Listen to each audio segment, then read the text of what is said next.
যাও যাও তোমার আরেক একটু ধারা দিব বউ। আরে বেডি এটা গ্যাস হইছে আন্নারা জানুন না আর হে কি চিকিৎসা করবে হে একটা রোগী আন্নারা জানুন এ বেটি টানা লইছেন না যেটা চিকিৎসা করবার আছে করব কবিরাজে চিকিৎসা করব এই নই করব।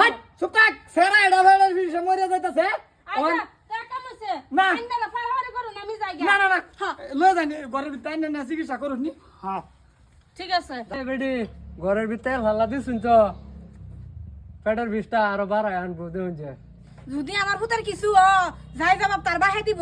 ডাক্তার নি তোরেও সব দিলাম এবারে সুতাউন চিকিৎসা করবার দেন আন্যও যারা ফিরা করে যাবেন বুঝুন এনে টেহা দেন টেহার লাগি তো এটা করুন না থ টেহা টেহা টেহা তেতা এও করি না আবড়ে যাইতাছি আমি যাই যা যা লেকচার দেয়া আমার পুতার যদি কিছু যাই জবাব আমি হেরেন তেইব। আরে এটা বাট্টার কবিরাজ তুমি চিনো না হ্যাঁ